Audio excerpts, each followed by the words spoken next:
Hello students, आज इस video में हम पढ़ेंगे कि स्लीप फिजियोलॉजी के बेसिक मैकेनिज्म क्या होते हैं। आखिर कौन से फिजियोलॉजिकल मैकेनिज्म्स होते हैं, कौन से एरियाज होते हैं जो रिस्पॉन्सिबल होते हैं हमें कभी कभी स्लीप स्टेज में जाने के लिए और कभी कभी अवेक रहने के लिए। ऑल ओवर डे हम अवेक रहते हैं, नींद नहीं आती है ना, तो फिर हम शाम को होते ही स्लीप मोड में चले जाते हैं। ऐसा क्यों होता है, आखिर क्या है जो एनआरईएम से रैम में हमें शिफ्ट कर रहा है। ठीक है, तो कुछ एरियाज हैं, उनका कुछ इंट्रैक्शंस हैं जो कि इतना regulated way of sleep cycle maintained है हमारी बॉडी में, राइट। तो आज हम वही पढ़ेंगे कौन से मैकेनिज्म्स हैं बेसिकली जो इन सब इंटरेक्शंस को संभाल रहे हैं। तो देखते हैं। सो बेसिकली हमारा हाइपोथैलेमस, ठीक है, हाइपोथैलेमस कहाँ होता है हमारा, यहाँ, ठीक है। तो बेसिकली अगर हम ब्रेन की बात करें तो हम इस एरिया को बोलेंगे टेलेनसेफ्लॉन, ठीक है, और इस एरिया को बोलेंगे डायनसेफ्लॉन। तो जो सब कॉर्टिकल स्ट्रक्चर्स हैं वो डायनसेफ्लिक स्ट्रक्चर्स होते हैं, ठीक है।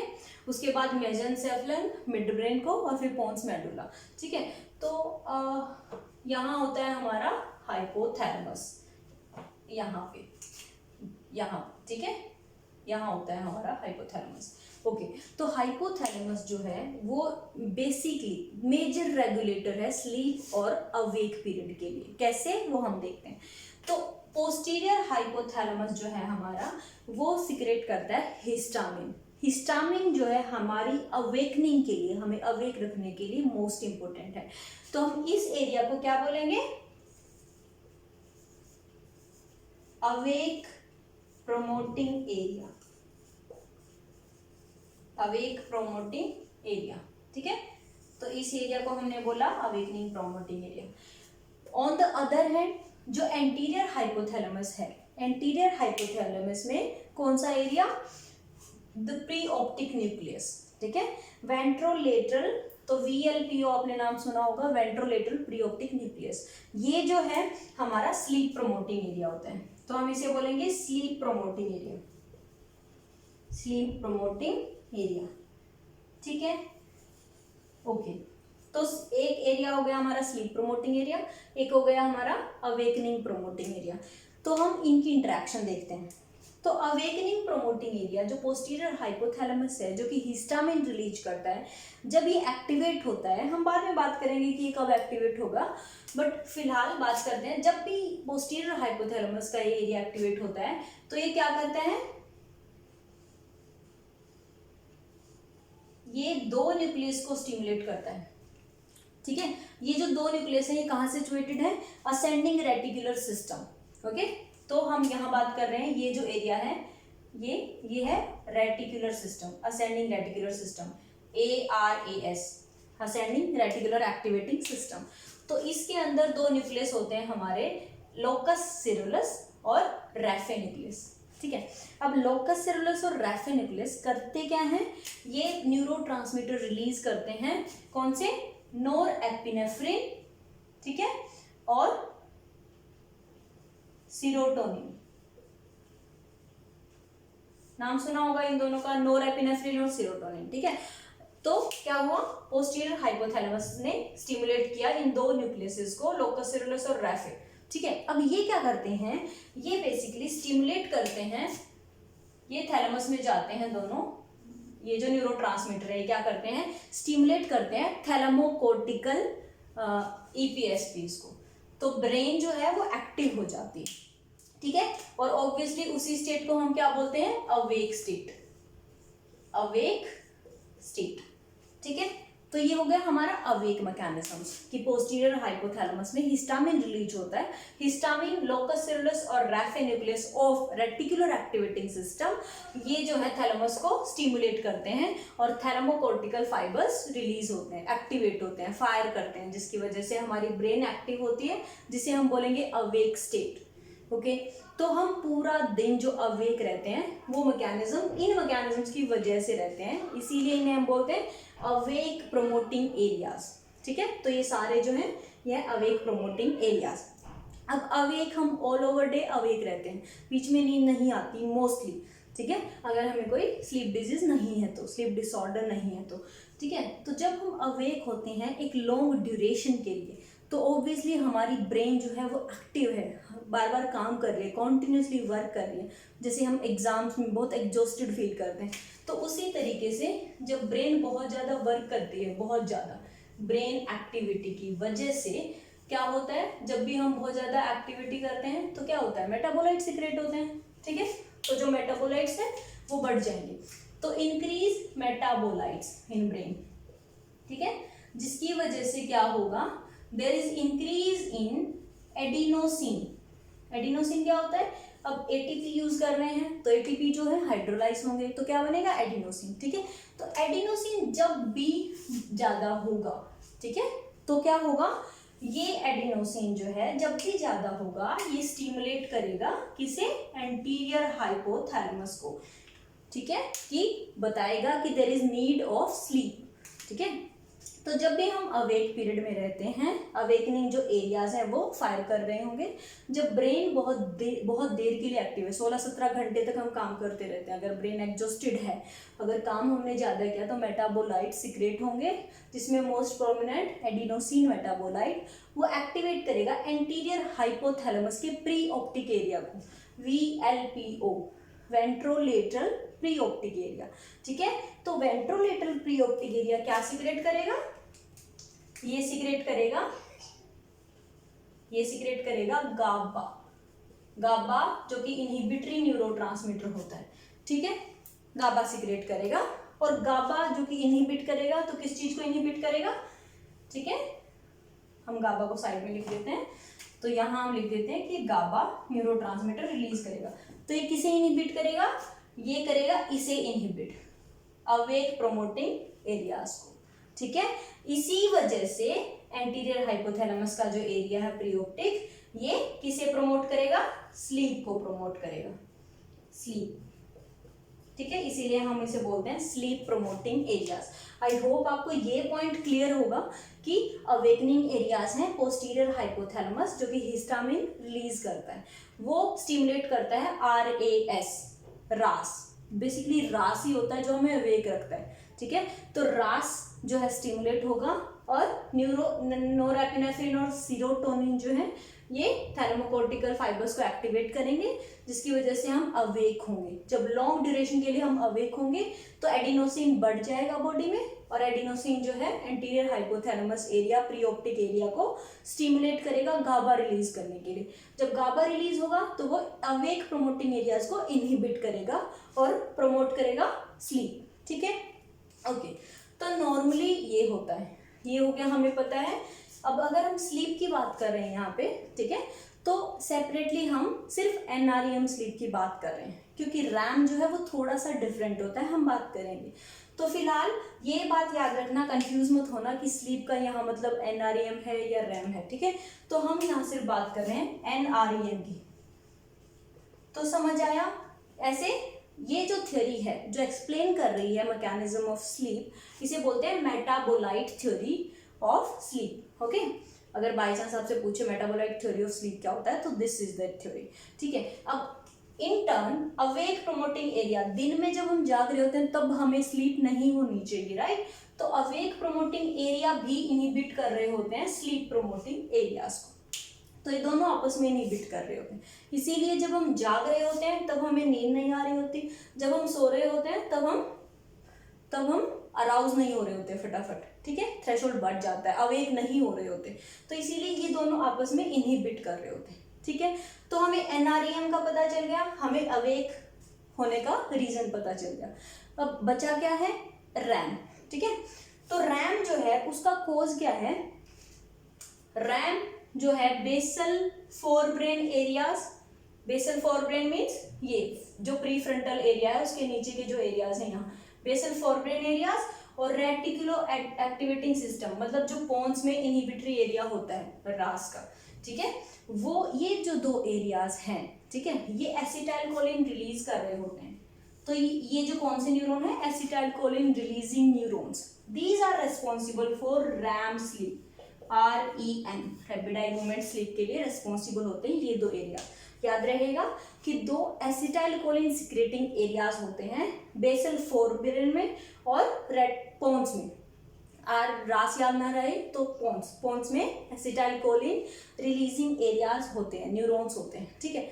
अब देखो जो बेसल फोरब्रेन है वो एसिटाइल कोलिन रिलीजिंग जो न्यूरॉन्स हैं वो अवेक को भी बढ़ाते हैं, अवेक प्रमोटिंग भी होते हैं और रैम प्रमोटिंग भी होते हैं, ठीक है।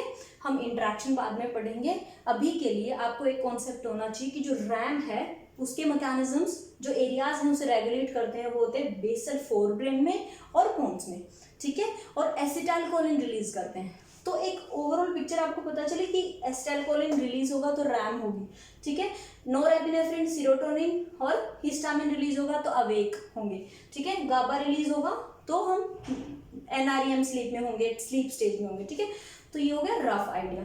अब देखो, अब हम जब सो रहे होते हैं एनआरईएम स्लीप में होते हैं, ठीक है, तो जो नॉन रैम स्लीप है वो हमेशा रैम में जाती है, ठीक है। तो कैसे जाएगी रैम में? तो फर्स्ट थिंग, नॉन रैम जो स्लीप एरियाज हैं वो अवेक को तो इनहिबिट कर रहे हैं, मतलब हम जागेंगे नहीं, हमें रैम में जाना है। तो रैम में कैसे जाएंगे? ये एरिया खुद ही स्टिमुलेट कर रहा होता है रैम एरियाज को, ठीक है। तो जब हम एनआरईएम स्लीप में होते हैं ये एरियाज रैम एरियाज को खुद ही स्टिमुलेट करते हैं ताकि हम नेक्स्ट रैम स्लीप में शिफ्ट हो सके, ठीक है, फर्स्ट थिंग। अब जो रैम, ये तो हो गया इन दोनों के बीच का इंटरेक्शन, ठीक है। अब हम अवेक ना हो इसलिए जो स्लीप एरियाज हैं वो अवेकनिंग एरियाज को भी इनहिबिट कर रहे हैं, ठीक है। लेकिन रैम और अवेकनिंग एरियाज के बीच भी इंटरेक्शन होता है, रैम के बाद हमें अवेक होना है, ये जरूरी है, ठीक है। ये बहुत ही क्रिटिकल फेज है जो कि होना चाहिए, नहीं तो पेशेंट कोमा में चला जाएगा, उठेगा ही नहीं।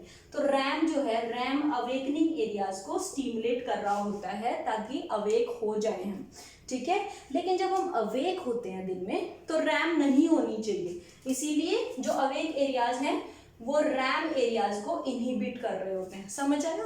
तो बेसिकली कॉन्सेप्ट के अकॉर्डिंग आप समझने की कोशिश करो, रटना मत, ठीक है। जब हम जाग रहे होते हैं तो क्या अवेक जो एरियाज हैं उनको दोनों को इनहिबिट करना चाहिए, नॉन रैम को भी और रैम को भी।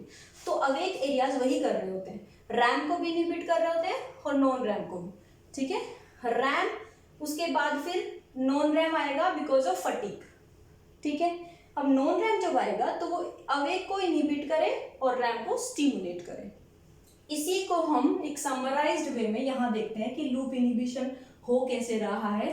बेसिकली अवेक एरियाज, हमें अवेक रहना है जब, तो नॉन रैम को भी इनहिबिट करेगा और रैम को भी इनहिबिट करेगा अवेक एरियाज, ठीक है। लेकिन जब नॉन रैम एक्टिवेट होगी तो नॉन रैम क्या करेगी? इसे तो इनहिबिट करेगी ताकि हम अवेक ना हो और इसे स्टिमुलेट करेगी रैम को ताकि हम रैम में शिफ्ट हो जाएं। अब रैम में अगर हम पहुंच गए तो रैम में हमें अवेक में पहुंचना है, तो रैम जो है इसे स्टिमुलेट करेगा एरियाज को, ठीक है, ताकि हम अवेक हो जाए। तो ये इंटरेक्शन हो रही होती है ताकि हम रिस्पेक्टिव स्टेज में कंबाइन ना करें, ठीक है, इसीलिए रेगुलरली मेंटेन्ड होते हैं, ठीक है। तो अवेक एरियाज, स्लीप एरियाज और रैम स्लीप, इनका इंटरेक्शन समझ आ गया। एक मेजर चीज है जो कि यहाँ मिसिंग है। अब बेसिकली क्या होता है कि जब हम रैम स्लीप में होते हैं तो मेजर रेगुलेशन इस तरीके से बहुत कम होती है, ठीक है। जब रैम स्लीप से अवेक में शिफ्ट होना होता है तो यहाँ बेसिकली हमें कोई ट्रिगरिंग मैकेनिज्म चाहिए होता है। ये स्टिमुलेट तो करता है इन एरियाज को, बट शिफ्ट जो है वो पॉसिबल है या नहीं, श्योर है या नहीं। ये एक न्यूरॉन है कॉल्ड ओरैक्सिन न्यूरॉन, ओरैक्सिन न्यूरॉन्स, ठीक है। ओरैक्सिन न्यूरॉन, ओरैक्सिन न्यूरोपेप्टाइड ही सीक्रेट करते हैं। इनका दूसरा नाम है हाइपोक्रेटिन, हाइपोक्रेटिन, ठीक है, हाइपोक्रेटिन न्यूरॉन्स। अब ये जो हैं ये हमेशा याद रखना, ये मेजर रोल निभाते हैं किसमें? जब रैम को अवेकनिंग की तरफ शिफ्ट होना होता है, यहाँ जो है वो सबसे मेजर रोल निभाता है ओरैक्सिन न्यूरॉन्स। ओरैक्सिन न्यूरॉन्स क्या कर रहे होते हैं? जब ओरैक्सिन न्यूरॉन्स होते हैं तो हमेशा हम अवेक होते हैं, तो ओरैक्सिन न्यूरॉन किसे स्टिमुलेट करेगा? ओरैक्सिन न्यूरॉन स्टिमुलेट करेगा अवेकनिंग को। हमेशा ओरैक्सिन न्यूरॉन जब भी होगा एक्टिवेटेड तब हम अवेक होंगे, ठीक है। तो कुछ ऐसा चाहिए कि जब ओरेक्सिन न्यूरॉन कम हो जाए तो क्या होगा, हम नॉन रैम की तरफ, स्लीप की तरफ शिफ्ट होंगे। तो ओरेक्सिन न्यूरॉन का होना बहुत जरूरी है रैम को अवेकनिंग की तरफ भेजने के लिए। अब ये कब होता है, ओरेक्सिन न्यूरॉन को आखिर क्या क्या अफेक्ट कर सकता है, उससे आप समझेंगे कि कब ये शिफ्ट होगी। ठीक है, ओरेक्सिन न्यूरॉन कब कब होगा, जब भी हमारी ग्लूकोज कॉन्सेंट्रेशन बढ़ जाएगी या फिर ग्रेलिन कंसंट्रेशन बढ़ जाएगी, ग्रेलिन। ठीक है, जब भी ग्रेलिन और ग्लूकोज बढ़ेंगे तब ये ओरेक्सिन को इनहिबिट करेंगे। जब हम डे में बहुत कुछ खा लेते हैं, हैवी मील लेते हैं, ठीक है, तो हमारी ग्लूकोज बढ़ जाएगी, ग्रेलिन बढ़ जाएगी। अब जब हम हैवी मील लेते हैं तो हमें नींद आ जाती है, राइट। वो नींद क्यों आती है, क्योंकि जब हम ग्लूकोज लेते हैं तो ओरेक्सिन कम हो जाता है, जिसकी वजह से अवेकनिंग भी इनहिबिट होती है। ओरेक्सिन को कम करेंगे, अवेकनिंग भी कम हो जाएगी। ठीक है, तो हमें नींद की तरफ शिफ्ट हो जाएंगे। तो उस केस में हम पहले एनआरईएम में शिफ्ट होंगे, ठीक है, फिर आरईएम में शिफ्ट होंगे। ठीक है, लेकिन रैम में क्या हो रहा होता है, जब हम सो चुके होते हैं, नॉन रैम में टाइम होता है, ग्लूकोज कॉन्सेंट्रेशन कम हो जाती है ना, ग्लूकोज कॉन्सेंट्रेशन कम हो जाएगी रैम में, तो डिक्रीज इन ग्लूकोज कॉन्सेंट्रेशन क्या करेगी, ओरेक्सिन को बढ़ा देगी। ठीक है, इसी चीज को समराइज अगर हम यहाँ करें, ओरेक्सिन और हाइपोक्रोटीन का क्या रोल है स्लीप वेक साइकिल के लिए, तो जब हम अवेक होते हैं तो बेसिकली अवेक से नॉन रैम में हम कब जाएंगे, जब ओरेक्सिन की कॉन्सेंट्रेशन डिक्रीज हो जाएगी। कब, जब ग्लूकोज की कॉन्सेंट्रेशन, ओरेक्सिन की कॉन्सेंट्रेशन कम कब होगी, जब ग्लूकोज की कॉन्सेंट्रेशन बढ़ जाएगी, जब हम जागते हुए ज्यादा खा लेते हैं। ठीक है, तो हम नींद की तरफ शिफ्ट हो जाएंगे, फिर हम नॉन रैम में जाएंगे। अब रैम में ऑब्वियसली ग्लूकोज कम हो गया है, ठीक है, तो यहाँ पे क्या होगा, ग्लूकोज कम हो गया है तो ओरेक्सिन बढ़ जाएगा, ओरेक्सिन की कॉन्सेंट्रेशन बढ़ जाएगी, जो कि हाँ शिफ्ट करेगी हमें अवेकनिंग की तरफ। ठीक है, ओके, तो ये हो गया हमारा कि ओरेक्सिन कैसे अफेक्ट करता है स्लीप को।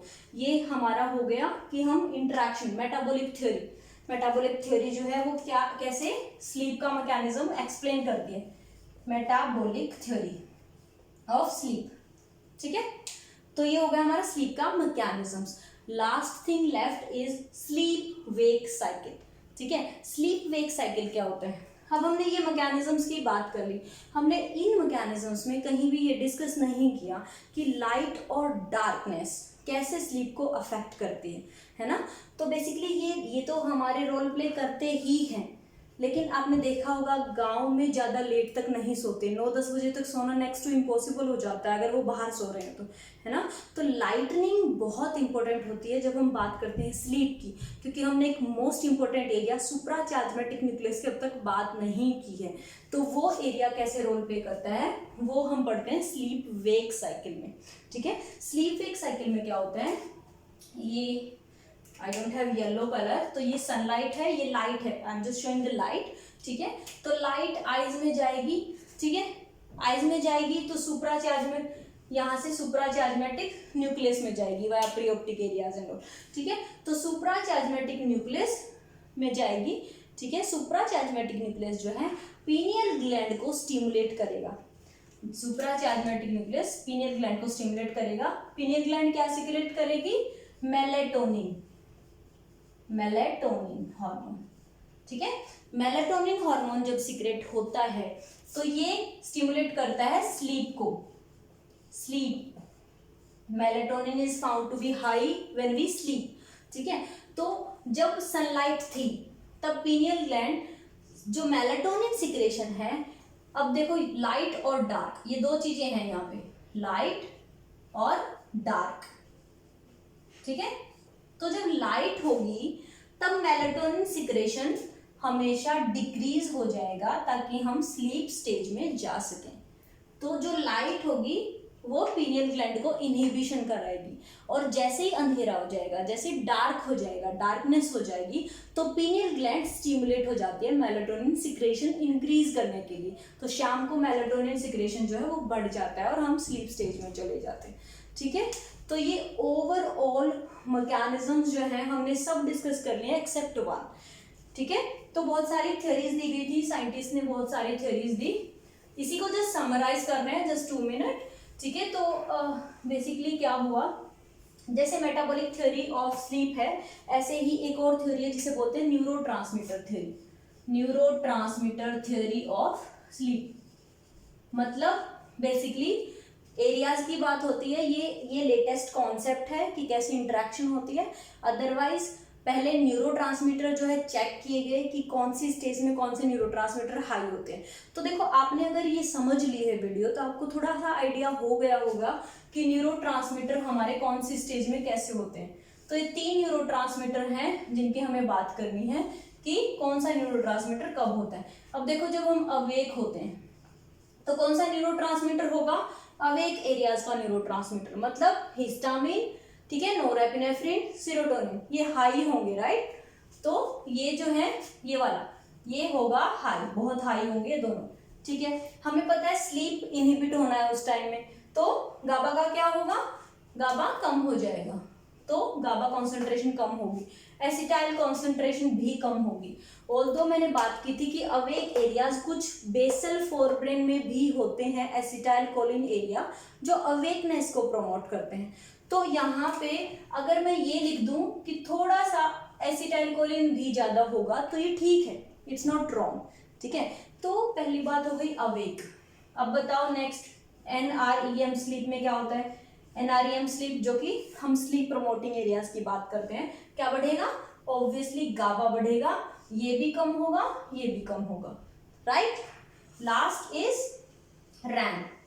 अब रैम में क्या होगा, रैम में यहाँ इंपॉर्टेंट देखने की बात है कि यहाँ एसिटाइल कोलिन जो है वो बहुत ज्यादा होगा। एसिटाइल कोलिन रिलीजिंग जो न्यूरॉन्स है वो रैम के लिए रिस्पॉन्सिबल है, राइट। तो यहाँ एक आप एरो दिखाएंगे तो यहाँ आप 3 एरो दिखा सकते हैं कि यहाँ एसिटाइल कोलिन न्यूरॉन्स हैं, बट यहाँ जो है मेजर चेंज हो रहा है रैम में। तो रैम में एसिटाइल कोलिन न्यूरॉन्स इंक्रीज हो जाएंगे, ऑब्वियसली ये दोनों डिक्रीज होंगे, ठीक है। तो इसे बोलते हैं न्यूरोट्रांसमीटर थ्योरी ऑफ स्लीप, कि हम न्यूरोट्रांसमीटर चेंजेस जो हैं क्या मिलता है हमें ड्यूरिंग स्लीप स्टेजेस, ठीक है। तो इस वीडियो में हमने कंप्लीट मैकेनिज्म्स डिस्कस किए हैं, कैसे वो बेसिकली रास को अफेक्ट कर रहे हैं। अल्टीमेटली रास है जो एक्टिवेटिंग, जो हमें अवेक रखता है, ठीक है। तो that's all about all the mechanisms of sleep physiology. अगर आपको रास के बारे में जानना है तो प्लीज कमेंट करके मुझे बताइए, मैं रास पे भी वीडियो बनाऊंगी। ओके, सो आई होप आपको अच्छी लगी होगी वीडियो। Thanks for watching.